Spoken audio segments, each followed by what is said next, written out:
As mulheres da minha nação são guerreiras, batuqueiras, baianas e alorixás. São guerreiras, batuqueiras, baianas e alorixás.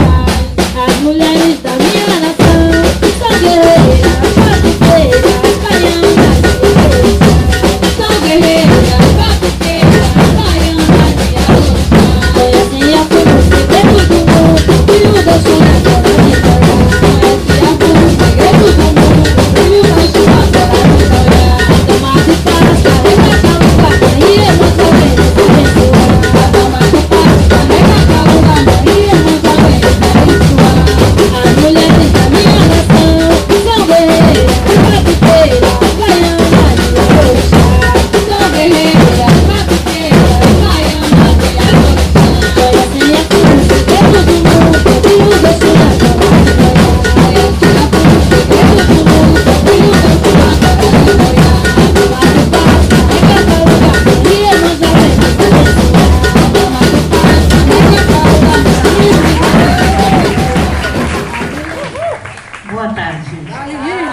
É um prazer, uma satisfação imensa estar aqui, né? Agradeço a mestra Joana, a Mariana, essa feliz oportunidade de estar aqui nessa mesa, né, com essas representantes de peso, né? Pessoas assim que têm contribuído e construído a questão das políticas para as mulheres. Quando eu recebi o convite, eu fiquei muito emocionada, né? E expressei isso no e-mail, por essa lembrança, né, de Mili da Cia Assis, e fiquei pensando como a companheira Valdelice, falar de você, falar de mim. Quando você vai falar de você fica um pouco difícil, mas aí eu vou tentar, né? Sou Linda Cia Assis, sou formada em licenciatura em Ciências Biológicas, com habilitação em Biologia. Sou assistente em saúde da Secretaria Estadual de Saúde. Sou mãe, mulher, negra, e tenho um diferencial na questão da saúde. Eu sou uma mulher convivendo com doença falciforme, né? Que é uma doença genética hereditária que machuca muito, principalmente a população negra. Então, assim, a luta de nós, mulheres negras, é muito difícil, né? Desde a nossa infância até a idade adulta, é uma luta constante, né?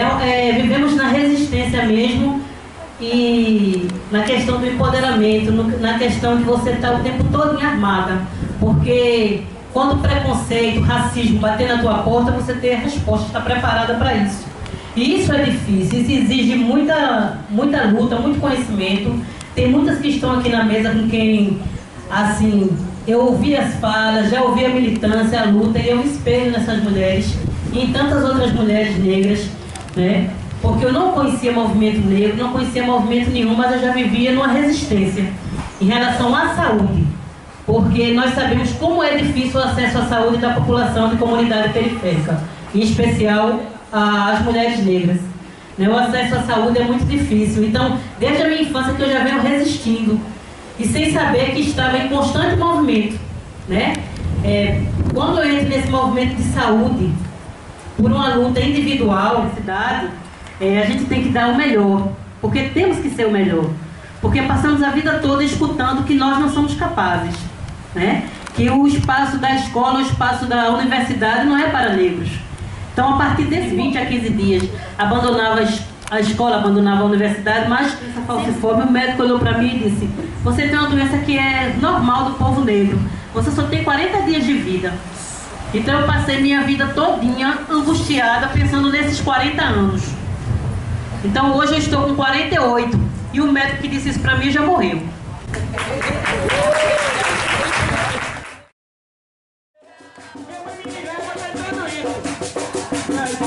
Yeah.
importante a gente retratar que todos nós, né, que estamos nessa militância negra, independente que sejamos cristãos, muçulmanos, que estejamos hoje enquanto budistas ou enquanto povos de matriz africana, a gente não pode esquecer que esse berço negro brasileiro tem um lugar, tem uma origem e tem uma tradição religiosa.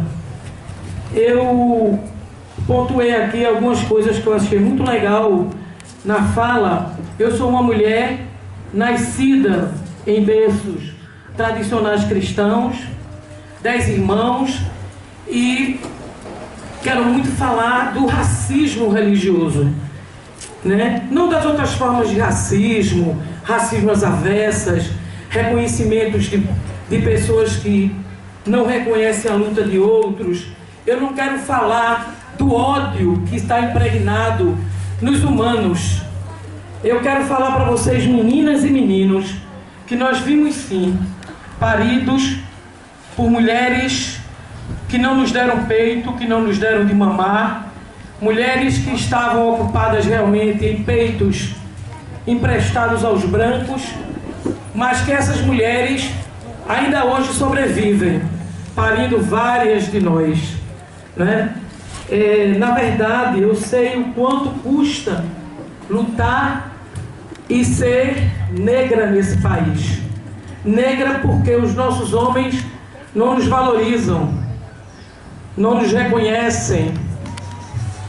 Infelizmente, quando a gente diz que esse baque surge para brincar, mas uma brincadeira séria, que combate o sexismo e o racismo, acho que são as duas bandeiras maiores de luta desse movimento feminino que aqui está, é porque de fato as portas não se abrem para a militância e para mulheres negras nesse país.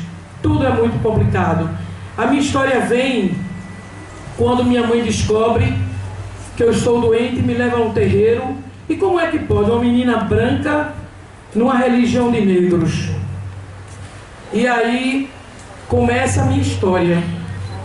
Alguém que compreende que está num país onde todas as culturas para sobreviver, índios e negros, tiveram que se misturar para hoje estar contando uma história como essa.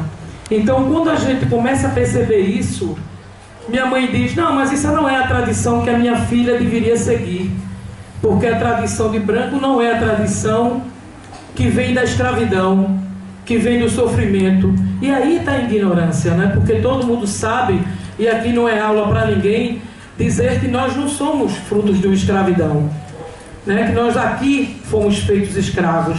Nós não somos filhos dessa escravidão que está aí propagada. Mas mesmo assim, essa menina continua doente e inicia santo, inicia orixá. E quando eu comecei a tomar o meu primeiro banho de erva, eu pude compreender o que é uma ancestralidade, o que é aquilo que vem bem antes de mim, o que é aquilo que me coloca como missão ser o que eu sou hoje, uma sacerdotisa. A minha militância, ela não começa na militância política. A minha militância sempre foi uma militância religiosa. Eu sou uma menina que nasci dentro de terreiro e me criei dentro de terreiro, e sempre protagonizei o não ao racismo religioso. Foi quando eu fui apresentada a esse racismo letal que está aí, e alguém me disse: está na hora da gente começar a sair de dentro de casa e combater esse racismo social. E a gente adentrou isso, né? Todo mundo conhece o movimento da Caminhada dos Terreiros de Pernambuco. Eles estão há 11 anos aproximadamente, e naquele momento a gente começou a ir para a rua dizer não à discriminação religiosa, porque a discriminação religiosa, ele vinha exatamente por ser uma religião, né? O candomblé, a jurema e a umbanda, esse racismo impregnado das pessoas, esse ódio religioso, porque não é mais só uma intolerância, é uma perseguição, vem porque exatamente é uma religião oriunda de negros e negras. é uma religião onde o berço é a África. Eu estou muito feliz de estar aqui hoje, porque quando eu tinha a idade dessas crianças que estão aqui, eu nem tinha ideia que eu era uma mulher negra. Eu nasci já sendo discriminada. Como eu nasci de uma mulher negra, minha mãe não teve direito nem tomar anestesia. E eles forçaram a saída, né, no meu parto e me quebraram a clavícula. Então eu nasci já brigando. Mas como mulher negra não merece satisfação, eles não avisaram a minha mãe. E eles me enfaixaram toda. E antes a criança não ficava com a mãe, né? Levava de hora em hora para mamar. Aí levaram um pacotinho e deram para minha mãe. Quando minha mãe me pegou, ela estranhou o peso, né? Porque já tinham, então, quebrado a minha clavícula e não tinham tido nenhum cuidado de avisar. E eu falei assim, mas eu vou começar contando essa história, mas foi desse jeito que eu vim no mundo, não foi de outro jeito, não. Aí uma outra coisa, que como a maioria das mulheres negras, eu fiz parte de um sistema educacional público. Então a minha primeira experiência de racismo, que eu me recordo, obviamente, porque teve outras, foi naqueles dias onde que a gente tem, uma vez por mês tem aniversário. Eu adoro ter aniversário, adoro bolo, não é à toa que eu tenho essa forminha de quibe, entendeu? Mas eu como bolo agora, acho que é só de raiva. Porque eu tinha na terceira série, faça as contas, 8 anos de idade. E eu tinha uma amada, estimada professora Terezinha, que ao final do mês, que a gente fazia aquelas festinhas coletivas de aniversário, eu sou originariamente de São Paulo, quase não dá para perceber com esse sotaque, fecha a porta, por favor. E morava num bairro de classe média alta, né? E meu pai era zelador de um desses prédios, então eu estudava numa sala que só tinha eu de afrodescendente. Não preciso dizer o que eu passei, né? Nesse dia da escolinha, todo mundo feliz, cantando parabéns para você nessa data querida, a professora Terezinha pediu que eu varresse a sala. E por algum motivo eu varri a sala do jeito que a professora Terezinha não gostou.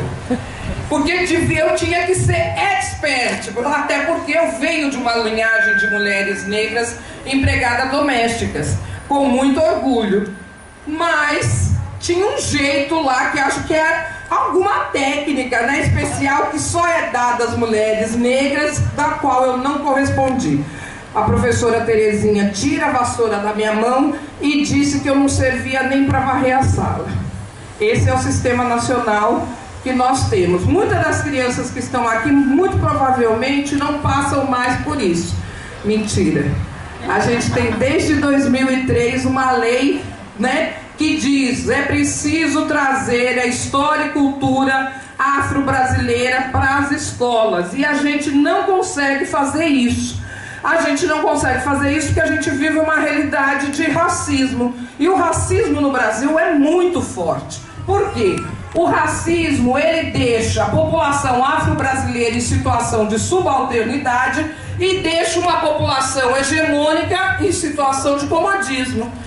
Todo mundo que não é negro é racista?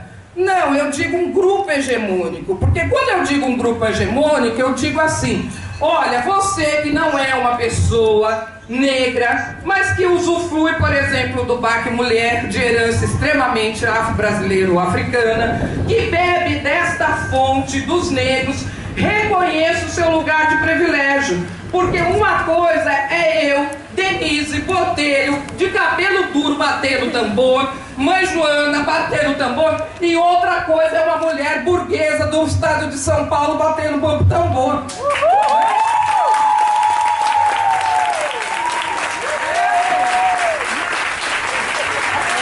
Ainda bem que eu avisei que você jogou um põe, né?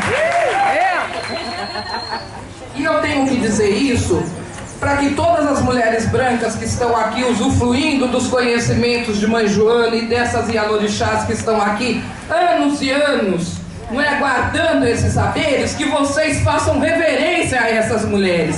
Porque se vocês estão aqui aprendendo alguma coisa, é porque teve muita mulher negra que carregou, né, a família, os ancestrais de vocês nas costas. E a gente precisa reconhecer isso, porque senão sim é usurpação. É usurpação, inclusive, da minha dor, do meu conhecimento. Porque eu não sou professora doutora porque eu tive uma princesa Isabel. Eu sou professora doutora porque teve Zumbi na minha vida, teve Dandara na minha vida, teve todas as Yalorixás.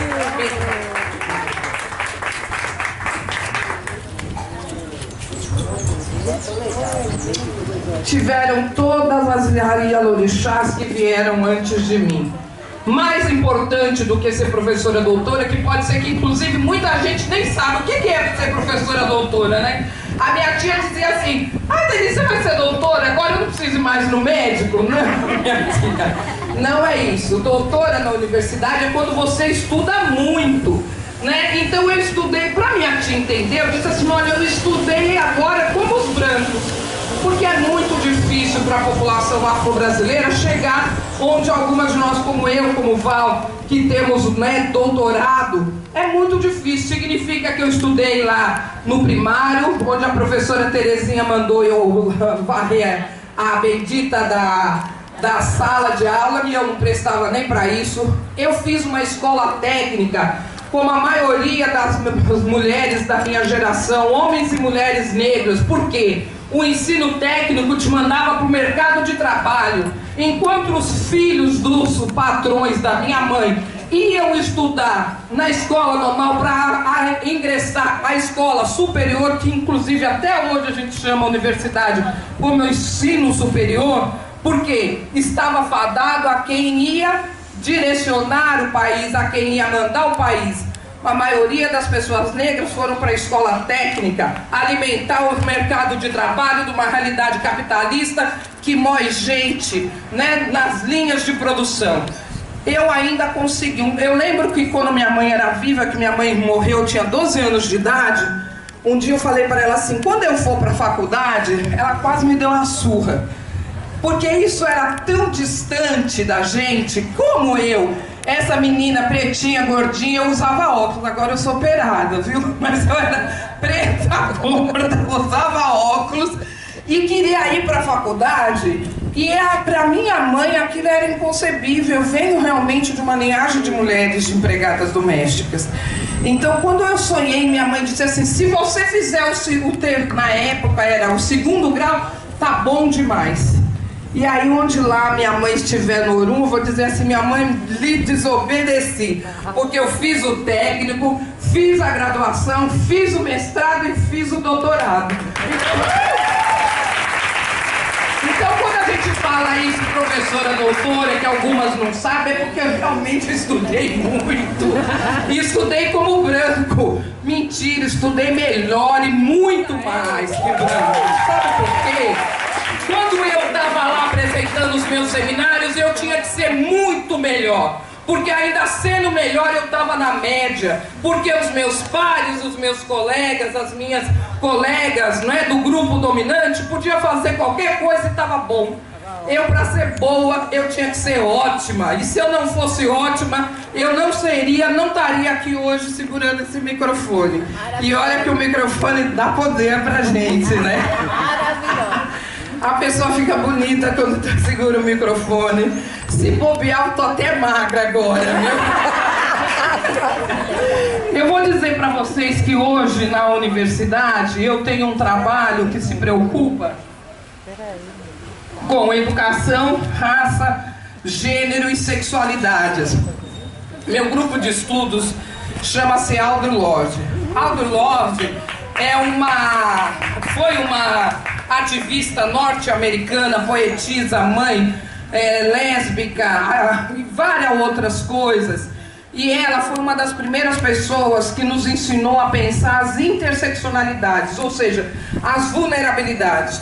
O quanto que meninas negras jovens estão expostas, né, a determinadas situações que podem colocá-las em desvantagem social.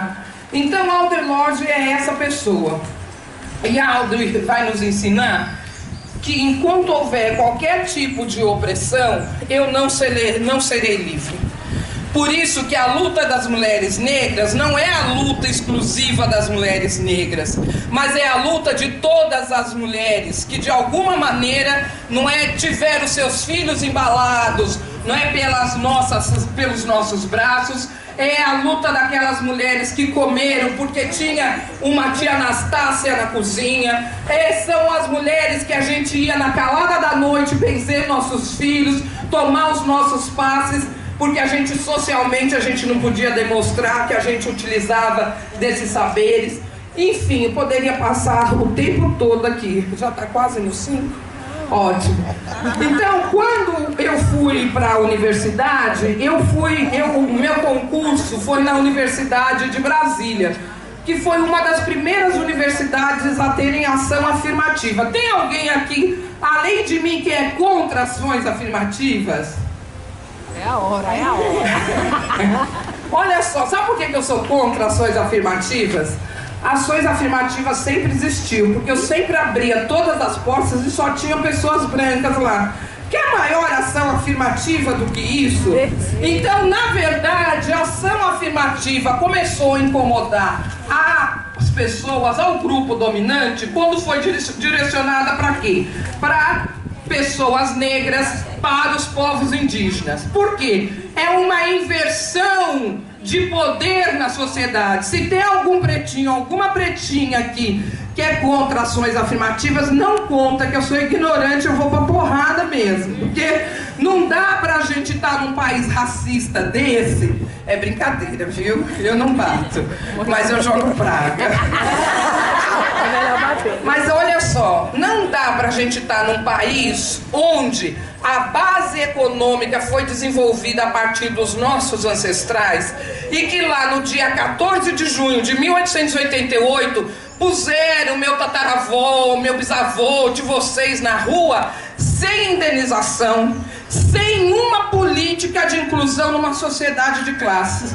Ficaram ao léu, sem nada. Em contrapartida, os ancestrais de muitos dos nossos colegas, amigos e amigas do grupo hegemônico foram convidados e convidadas para virem para o Brasil, com direito à família, direito à moradia e direito a salário. Então, a ação afirmativa, eu não pude usufruir isso, mas quem pode neste momento, que maravilha, e ainda assim será pouco. Por quê? O Holocausto matou menos judeus do que o Brasil matou de negros e negras na escravidão. E os judeus foram indenizados. E nós, sabe o que nós recebemos? As piadinhas do cabelo, carapinha, o beiço, e as características animalescas que até hoje são posta para a população afro-brasileira. Então, o que... Oi? Genocídio. Hoje a população jovem brasileira morre a menos de 20 minutos. A cada 23 minutos morre um jovem, uma jovem negra. Morre o nosso futuro. Estão matando os nossos jovens e nós estamos assistindo a televisão golpista dizendo que o Brasil está progredindo sem futuro. Não existe isto. A rede golpista trabalha contra negros e negras. Deixemos de ficar assistindo a rede bobo de televisão e vamos ler mais, vamos conversar, vamos fazer essas rodas de diálogos inúmeras vezes, porque o povo preto é mais de 50% dessa população. O dia que nós nos unimos e sabemos da nossa força, o dia que nós estivermos estudando para que a gente dê um retorno para as nossas famílias que nos sustentaram, nós vamos mudar esse Brasil de verdade. A gente tinha um projeto democrático de nação que tirou milhares e milhares de pessoas da pobreza, deu casa para pessoas, deu luz para quilombolas, trouxe água para o Nordeste. Esse projeto de nação não interessa ao grupo dominante. É por isso que nós estamos vivendo o golpe hoje. E nós vamos continuar vivendo um golpe se a gente continuar sendo o pai João e mãe João, baixando a cabeça para quem tem poder. O poder é nosso, o poder que o povo negro sempre teve, que foi arrabitado do continente africano, trabalhou, trouxe tudo que era de conhecimento para essa terra aqui e ainda sorri. É um povo bonito, bate tambor e somos todos felizes. Obrigada.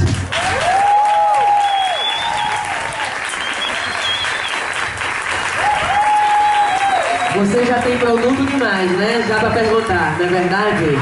Nós gostaríamos de registrar a presença de mais mães antigas do Pina. Mãe Enésia de Oxum. São guerreiras, batuqueiras, baianas e orixás. As mulheres